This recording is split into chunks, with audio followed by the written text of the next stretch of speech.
Hello you beautiful people, WaffleTime here. Terraria has had a staggering amount of crossover content in its years, with a jaw-dropping amount more to come very soon. From Don't Starve adding an increasingly questionable smash to my list, to yo-yo collaborations, to dungeon defenders adding Betsy, along with Betsy weapons, which is not only a boss fight that makes my capillaries burst out of my skin out of pure anger, but is also yet another questionable smash. Well today, ladies and gentlemen, pro gamers all around, your favorite tryhards here to answer your burning question: can you beat Master Mode Terraria with only crossover weapons? Or will you try and use a falcon blade against a mechanical boss and be subject to grueling public humiliation? Truly, there's only one way to find out. Before we jump in, I want to make it clear I'm not going to be spawning in with a crossover weapon, but I'll try and get one as soon as possible. Then as soon as I have one, it's nothing but crossing our enemies over from that moment forth. I'll also be using some quality of life mods simply for convenience. Let's jump right in, shall we? We jump in as any pro Terrarian Plantera loving freak would, simply by chopping trees and making some NPC housing that some would see as inhumane, but I personally see as deserving, as an ode to the goblins and gremlins in my comments section who scream to the skies and weep uncontrollably about me making box housing in my own world that I created. We make the outline of a magnificent wafflewood workshop.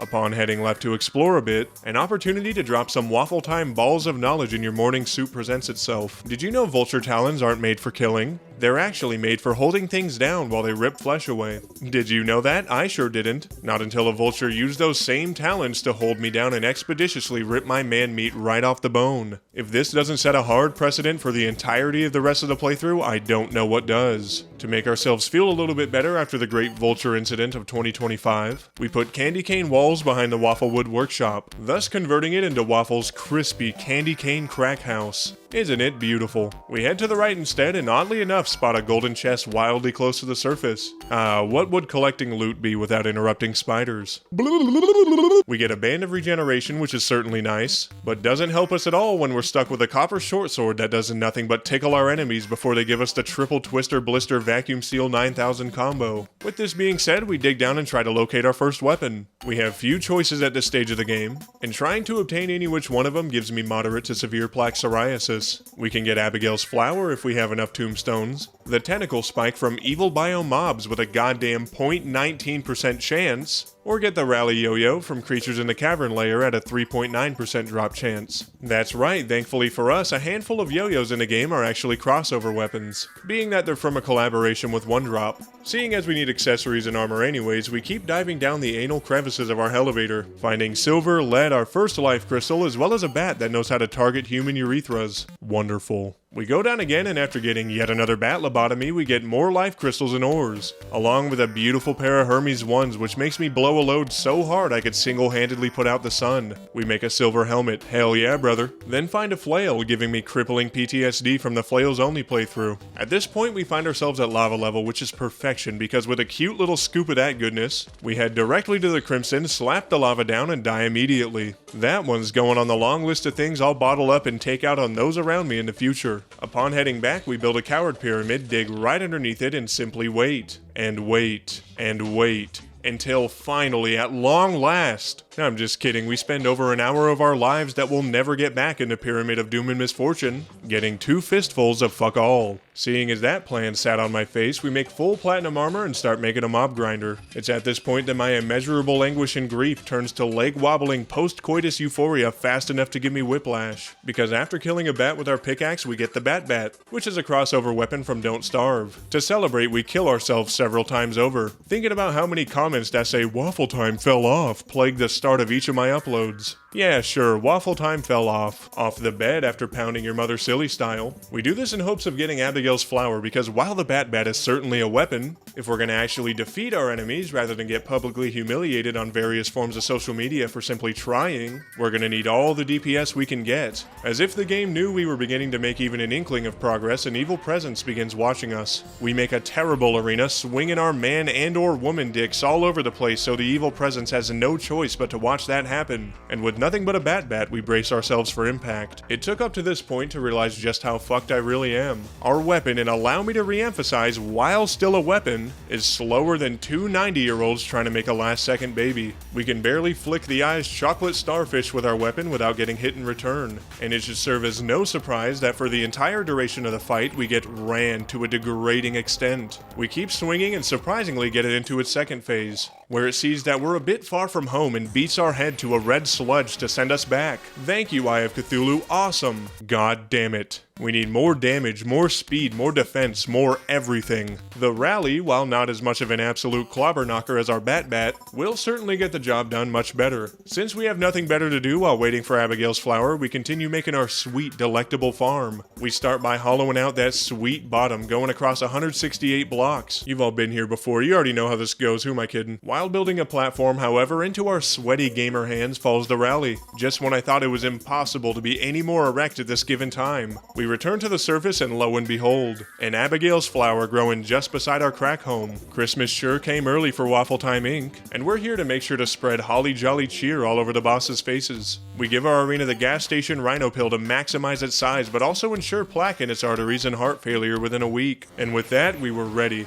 We slam our potions and summon the eye immediately, using our yo-yo to beat the piss out of it, and life couldn't be more simple. We take out its foot-worshipping freak-ass minions as they come out, and the fight is tranquil, peaceful, and filled with serenity. That is until it breaks into its second phase, revealing a mouth that arouses curiosity, but a foul-ass breath that immediately dissolves the idea. Instead, we give it a taste of pro-gamer yo-yo prowess. We simply dodge back and forth, to and fro, left to right, and work its health down little by little. Soon enough, it bursts into full geek freak mode. We cave and ask what that mouth do, and it explodes on account of the intellectual excellence of our question. Victory is ours. With a brand spanking new Shield of Cthulhu in hand, there was much preparation to do before going brain blasting. We hit the jungle getting an anklet of the wind, as well as getting our phallus grabbed by multiple man-eaters at once, getting drawn and quartered underground jungle style. As a reward, we get some feral claws, a cloud in a bottle, as well as a blizzard in a bottle. Once we're home, we wring an eyeball out for its lens for a very special purpose. Deerclops not only doesn't despawn if we fold like an omelet during battle, but that fine glass of wine also drops a juicy haul of crossover items that'll take years off my state-mandated therapy sessions. We build a god-awful arena, make a deer thing, and summon her up immediately. Surprisingly, the arena is coming in handy greatly. Handy, you get it? Because the hands? Yeah, there's hands fucking everywhere. We get tuned up and tuned down,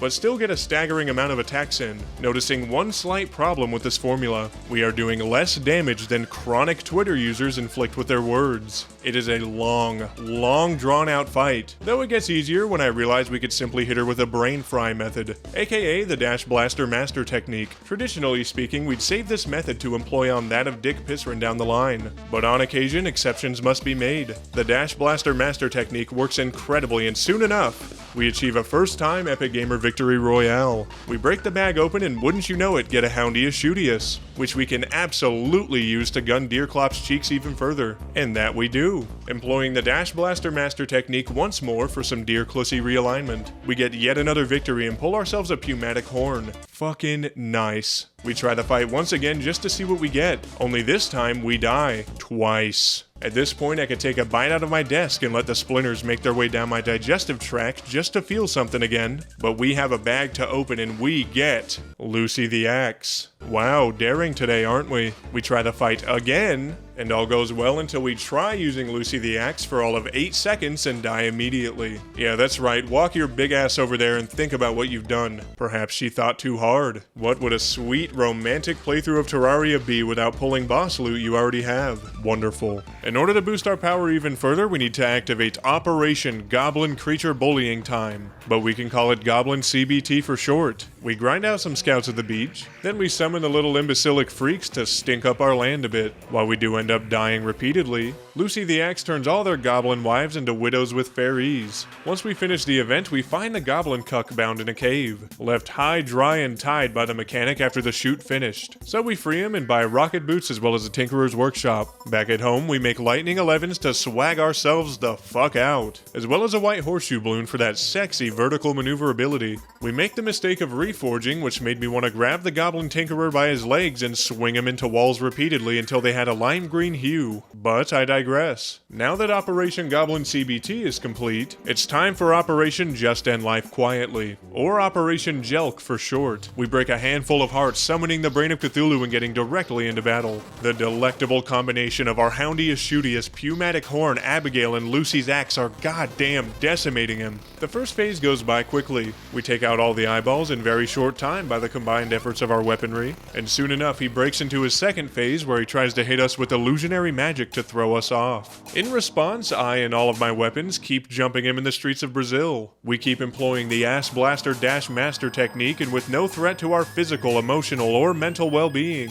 we find ourselves basking in a shower of lukewarm brain matter, and goddamn does it feel excellent. Now that the Brain of Cthulhu is dead, one special NPC that I personally never go for in a million years is now available. This NPC I've neglected as much as my firstborn child for so long will now serve as our ultimate MVP for this run. That's right, we're now after the Tavern Keep. The world doesn't move until we find this bald-headed bastard we love so much, and with that being said, we search for what feels like hours of purgatory hell to no avail. Perhaps the Tavern Keep is instead the friends we made along the way. I could sit here and complain all day and night about how long it took to find him, but similar to how a pro Twitter user posts the most idiotic, imbecilic thing imaginable and tweets underneath it, muting this, no one gives a rat fuck.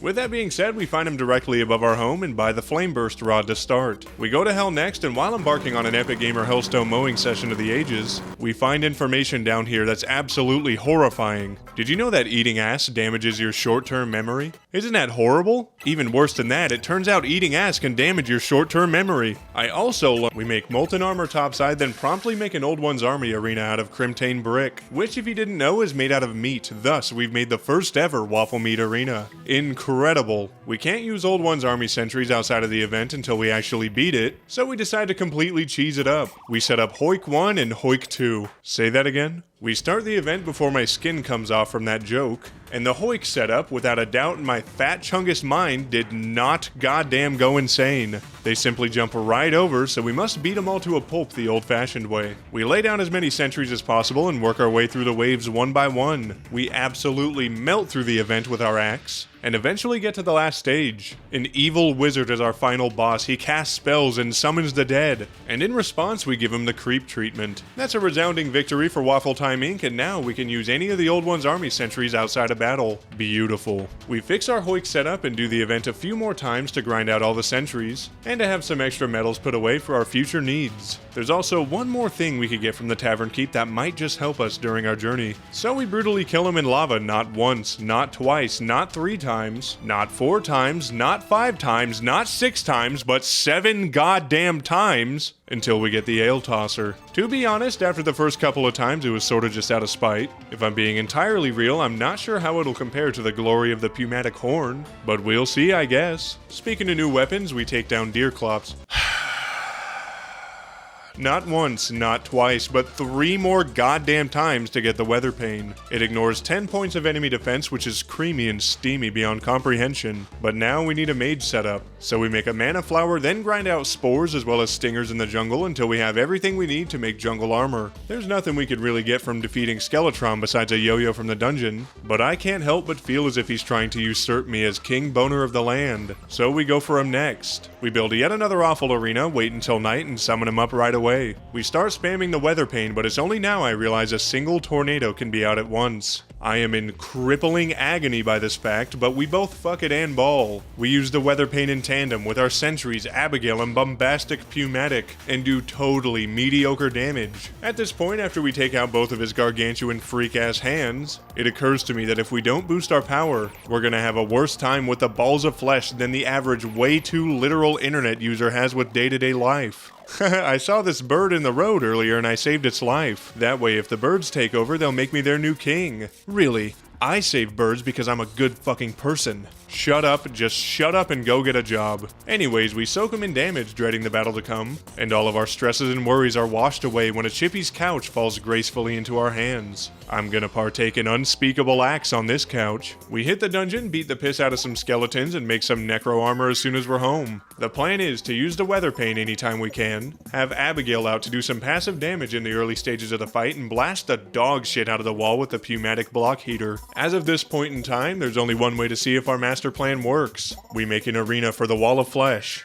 grind for voodoo demons, which takes many years off my already shortened lifespan from seeing more requests for medium core content in my comments, and finally decide to take it all out on the guide, officially summoning the Wall of Flesh. It is frighteningly clear from the get-go that we're going to be in this fight for the long haul, but the strategy is working. Our damage is low and slow, don't get me wrong, but we're consistent enough to see a light at the end of the tunnel with this fight. We drag the hungry up and down and use the arc of the automatic Pumatic to our advantage, tonsil boxing the mouth and money shotting the eyes. His health gets lower and lower and our weather pane picks up the slack on the hungry, getting him out of the way quickly so there's no obstructions in the path of adding my share to the wall of microplastics. The strategy keeps working even as his speed increases. He gets faster and faster and soon enough we demolish it entirely, proving that our Wall of Flesh is stronger than that of the world's. We have no time to celebrate, it's time to put the hard in hard mode. The old one's army loot gets a tremendous upgrade after a mechanical boss is defeated, so our next objective is laid out on the dining room table, spread eagle, waiting for us to arrive. One weapon we can absolutely use against Skeletron Pussy in specific is the Sheik, since thankfully to the high heavens yet again it falls under the collaboration with One Drop. But before anything we need to slam some weights, eat nothing but chicken, brown rice, and hard-boiled eggs for 4 months and prepare ourselves to go full hard mode gorilla mode. We start with yet another epic gamer mowing session, collecting cobalt, then orichalcum, and lastly all the adamantite we could fit into our slightly sweaty, overly clammy gamer hands. While we're down here we collect a pocket full of crystal, immediately alerting the horde from Bakersfield, Fresno, and Phoenix. Once we're home we make some absolute adamantite swagoo, along with a power glove to compensate for our physical size and stature. We equip a couple of wyverns like sleeves until we have their souls. Take that however you'd like, it's correct either way. We make the manliest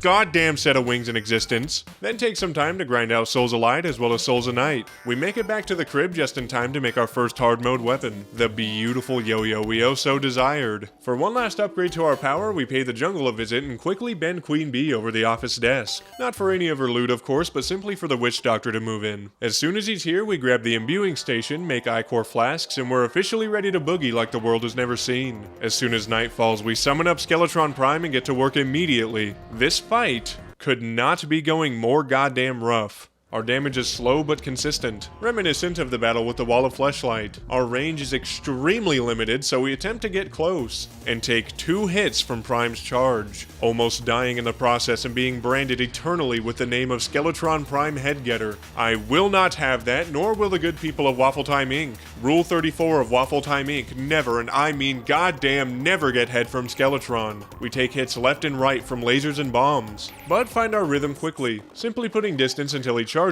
then throwing him through the spin cycle loopty supreme. The process repeats, make distance, let our delectable natural regeneration kick in, and as soon as he charges, inflict as much damage as possible to his fat ass forehead. With this process, we miraculously manage to pull out a victory, not only progressing our journey, but progressing the amount of juicy loot we could get at this stage of the game. The Tavern Keep, God bless his bald head, now offers much better armor, much better weapons, and most importantly, the old one's army itself has extraordinarily better drops which are guaranteed to make us blow so hard we lose function to our legs. Without a doubt in my mind, it's time to get sickly with it. Speaking of getting sickly with it, we try the old one's army and get decently far, but inevitably contract histoplasmosis from getting shit on by various flying creatures. We buy an upgraded sentry and try again, with the event going much better the second time around. We do end up dying, but just before we do, we take out the ogre, who's kind enough and sweet enough to drop us a brand of the Inferno. After replacing the Waffle Meat Arena with asphalt blocks, we take on the event again,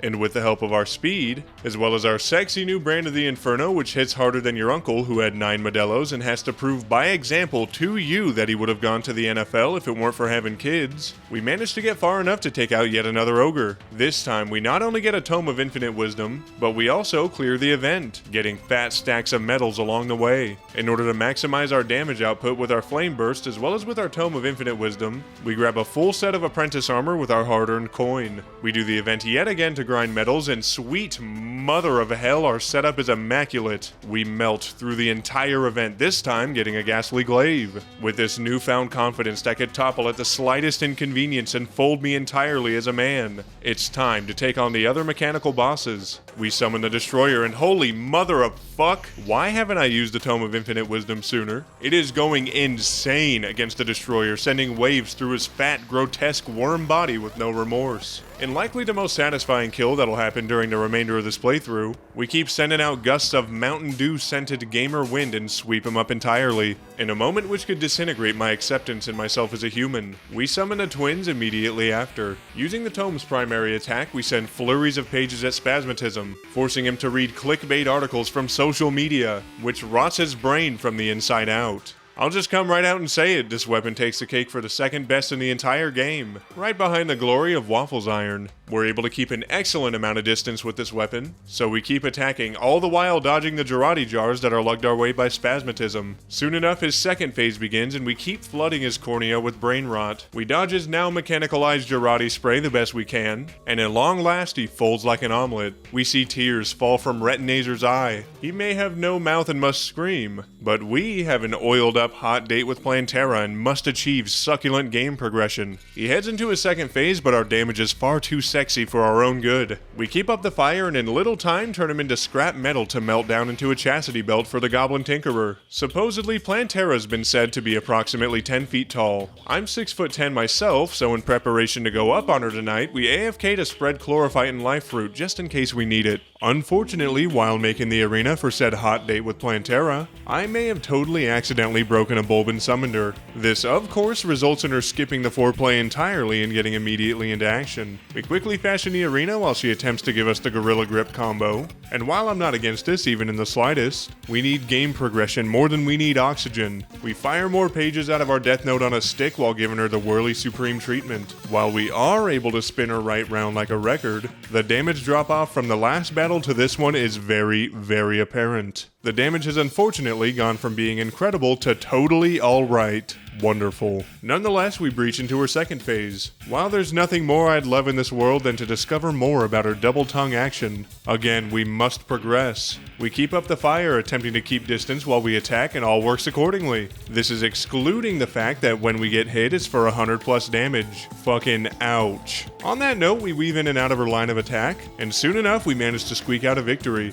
Thank the high heavens, because now there's nothing stopping us from beating Golem's non-existent brain into mush. However, before we embark on that journey, we grind out the Old One's army several times over. This is simply so we have a stockpile of medals to spend as soon as the tier 3 loot is available. And that, my beautiful viewers, is precisely what the goddamn doctor ordered. Suddenly it was time. We head to Golem's temple, and oh how I understand you've all missed Golem's temple dearly. We open the door and oh no, it can't be. This temple, it's made of YouTube comments that make me want to file my teeth down with sandpaper. The first layer consists of a comment I get on rare occasion, specifically on videos that include a face cam, such as on my horror videos or even more recently my Silksong videos. It simply says, turn off the face cam, or this video would be better without a face cam. In response to this, for the rest of the Golem Temple segment, there will now be a face cam of me playing Pokemon on my Switch. Layer 2 is even more brainless. It's littered with the comments complaining about how I'm too talkative or I'm talking too much in my own videos. Yeah, okay, me when I watch a video and someone's talking in it. If you'd like to sit and watch without hearing anything, I'd advise you to put your best earplugs in and go watch your wife and her boyfriend in the other room. We escape Layer 2 and are in shock and awe about Layer 3. Layer 3 is riddled with the elitist freaks, bellowing, screaming to the skies about how I should be playing a game the way they want. Full warding is cheating, or Excavator makes videos unwatchable. Using potions before a boss battle ruins everything. Trying out a fun mod and making a video on it is slop content. The day I start playing games the way these people want me to is either the day I spontaneously combust or get sent to an institution. Thankfully, we managed to escape and break through to Golem's stinkin' ass bedroom, where we shape up an arena that couldn't be more god-awful if it tried. We slam our buffs and summon him up immediately. My god, the damage is atrocious. Right now, we're certainly outclassed, but god damn it, I've worked my ass off, put in literal thousands of hours into this game to become the most mediocre at dodging in the world. I'd be damned if I let half of these attacks hit me. Literally half. I get hit what feels like every other attack. I am not very good at dodging. Painstakingly, slowly, but somewhat surely, we whittle down the health of his imbecilic hands and pop him off one at a time. We take to our platform for a second phase, and aim all of our attacks at that oversized head carrying that underdeveloped underdeveloped brain. Just because Golem has fetal alcohol syndrome doesn't mean we aren't gonna whoop his ass for acting out. The damage stays extremely low even with the help of our potions, but we managed to blow his head smooth off his shoulders. Now it's just running back and forth and dealing with his body. He's morbidly obese, I'm morbidly a beast. Extraordinary difference. Slowly, and emphasis on slowly, but almost surely, we managed to take his health down until he's nothing more than a pile of clay on the floor, which I'll soon fashion into cookware to make home-cooked meals for none other than our sweet sugar mama Plantera. However, with Golem down, that juicy tier 3 loot we oh so desire is now available for us from the tavern keep, so we head directly over and buy the final flame burst upgrade. Being just broke enough to not be able to buy any armor, we start the old one's army, which did lethal amounts of tren, and is now fully beefed up, and holy fuck does it show. We do hardly any damage, so we must simply grind as far as we can until we have enough metals for a full set of armor. We get all the way to phase 7 when Betsy arrives and decides to ground pound me until my hip bones turn to dust. Truly not the worst thing to ever happen. All is fair in love and war, however, since now we have more than enough metals to snatch up exactly what we desire. Dark Artist armor, baby. Now there's a whole different can of worms to pour over the goblin's head. We need accessories so tormentingly bad it's giving me a pulmonary embolism. The plan is to gather said accessories to max out our summon damage. And where do we start with that, I hear you ask? The goddamn pumpkin moon. We summon it up and get to work right away, clearing waves until we get huge wood, and also until morning woods arrive, dying immediately. We grind out several of the bastards, getting all the juicy papyrus scrolls we could ever crave. We make a papyrus scarab with one and start the old one's army event once more. With our new armor, we're doing much more damage, and our sweet little sentries are doing much more damage as well due to our swagged out accessories. We work our way through each phase, each one getting more difficult than the former, and soon enough Betsy arrives, and god damn does she hit like a chimpanzee on bath salts. We try our best to stay away and let our sentries go to town. Luckily, we strategically placed a staggering amount of the little creatures right next to the crystal, so we can simply worry about Betsy while they worry about defending the Bakersfield Holy Grail. We get cripplingly low on health on many occasions, not only resulting in permanent clenched ass cheek syndrome, but also taking several years off my lifespan due to extended periods under high stress. But we wear Betsy out little by little. We don't do a lot of damage, but as usual is consistent. And the icing on the cake is we don't have to worry about our little minion freaks that come out of the woodwork. Soon enough it's crunch time, and in a battle of who can have the least amount of health for the longest amount of time, WaffleTime Inc. and one of the most shocking victories seen by mankind comes out on top. While I may have developed a heart murmur from how goddamn stressful that was, we rush home and crack open the bag, getting the Sky Dragon's Fury. Anything besides the Tome of Infinite Wisdom at this point in time is a boon delivered straight from the high heavens. We purchase Valhalla Knight armor along with a ballista staff for good measure, then head back to try the event once more.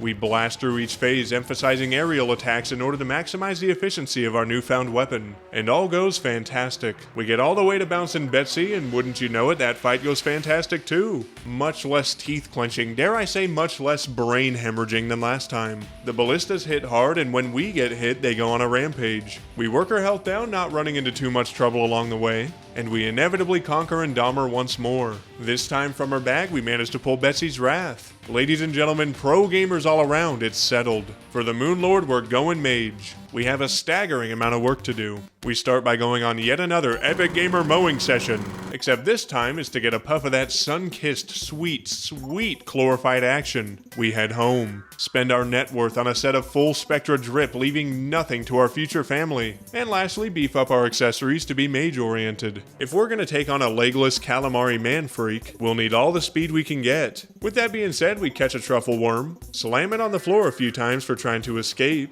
build yet another arena, and summon up the world's most enraged fillet of fish. Duke Fishron is always an interesting battle, but this time around, might I say, good googly moogly, that damage is juicy. Our maneuverability is excellent, our damage is outstanding, and without a doubt, it feels like we goddamn earned it. We work him into his second phase quickly and keep damaging him to a delicious extent. After simply dodge, duck, dip, dive, and dodging him, he enters his final phase, where we introduce him to, dare I say, the Ass Blaster Dash Master technique, which Duke Fishron can't even begin to comprehend in his single-celled fish mind. We keep timing our dashes, dishing out fat hits, and wouldn't you know it, into our lukewarm laps fall yet another victory. We grab his mount and slap it on, and with nothing more to prepare, we head directly for the cultist.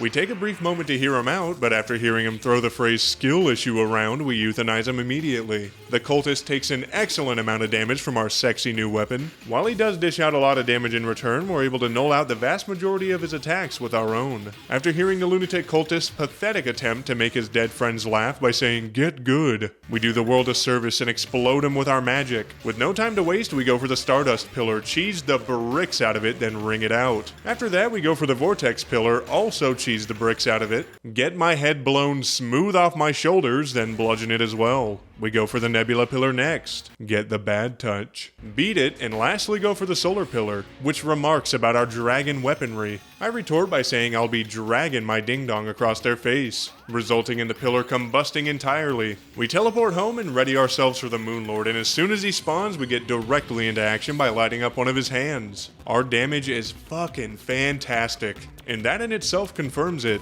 This fight is absolutely within the realm of possibility of winning. Anytime he fires that vasectomizing beam from his forehead, we fly around it, trying to soak his top eye in as much damage as possible. Now unfortunately, and I do say this with ever slight worry in my loins, he does a lot of goddamn damage to us. Each hit we take feels like the killdozer running over my body repeatedly, but seeing how much damage we're capable of dishing back to him brings me an insatiable lust for epic gamer victory. We keep lighting up each and every one of his various eyeballs, and keep bringing their health down little by little. With some more totally mediocre dodging, we eventually take out his top eye, and after focusing on his hands, which already have low health, we pop out yet another eyeball. Seeing as we're about to get put on a t-shirt, we duck for cover within the lukewarm confines of his hand's eyeball socket. We sit inside of him. And because our defense is decent, we could simply camp out and dish out as much damage as possible. As his other hand eyeball pops out, we direct all of our attention to his heart, blasting it with all our might. He persists, but after we tell him that he can't ever get the Twister Blister Fister from a clown version of the Empress of Light because he doesn't even have a lower half, he gives up on life entirely, allowing us to maximize damage to his heart. We keep firing, his health gets lower and lower, when suddenly the cyan bursts of light flashing across our screen tell us one thing and one thing only. We did it, and my god, does this final victory feel incredible. If there's something I learned about beating Master Mode Terraria with only crossover weapons, it's that it's totally entirely possible, but you'll want to chew aluminum foil like bubblegum while doing it. And sweet bounce and Betsy be damned, Old One's army weapons are actually incredible beyond measure. Unfortunately, however, since we've officially pinned the Moonlord's non-existent ankles by its ears, that just about concludes today's challenge. This video did take quite some time to make, so if you'd like to show your support, please be sure to drop a like and subscribe for more content like this, as well as leave a comment down in the comment section below to let me know your thoughts on this video. For video and stream updates, be absolutely sure to follow my Instagram and Twitter, link down below, and to catch playthroughs like these live, make sure to follow my Twitch link down below as well. Thank you all so much again for watching, and I'll be seeing all of you beautiful people in the next one. WaffleTime Betsy Beasting Edition out.